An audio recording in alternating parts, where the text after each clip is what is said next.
Well, here at Trinity, for those of you that are guests with us today, before the sermon, we have what's called a Worldview segment. And the reason we do a Worldview segment is because here at Trinity, we believe we're a spiritual intersection where moral, cultural, social, political, and economic issues collide with biblical truth.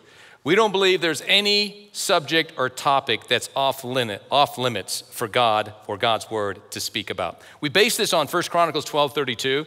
The Old Testament says the sons of Issachar had wisdom regarding the times in which they lived, and they knew what they should do. We believe in these last days as Christians, two things. We need to be informed to know how to pray, so that number two, we can be empowered to act. Now, we also believe what Peter said in Acts chapter 2, verse 40, where he said that we are to be saved from this crooked, perverse, and wicked generation. So we're not only to save ourselves, but we're to save others. And I want to just talk about the sanctity of human life this Sunday in the Worldview segment. And let's imagine that this debate, if we could see it illustrated in some allegory. First of all, let's look at a garden. Let's say that our creator, God, who is our creator, our loving creator, that he's a gardener. And he created this beautiful garden.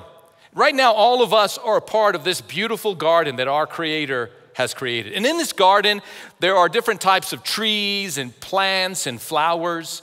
And this garden is beautiful because the people created in God's image, all of us, are so beautiful. And no, we're not the same. Not every flower is the same color. Not every plant is for the same purpose. Some are just for beauty. Others are for aroma. Others are for medicinal purposes or to help provide life.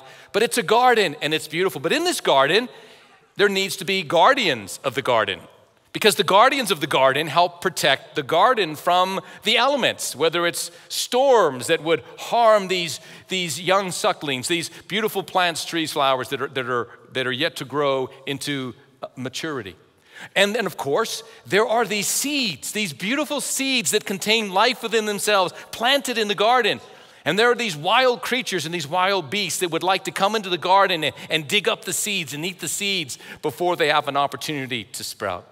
Those seeds represent the unborn that are among us, the unborn that have every right to live, just like every single one of us have every right to live. And life doesn't just begin when you breathe your first breath. We know scientifically, but we know more importantly theologically, life begins at conception. And every life is valuable to God because every life is imago Dei. Every human being is an image bearer of God. And we are guardians of the garden, and we must protect these little seedlings from being destroyed by the forces from without.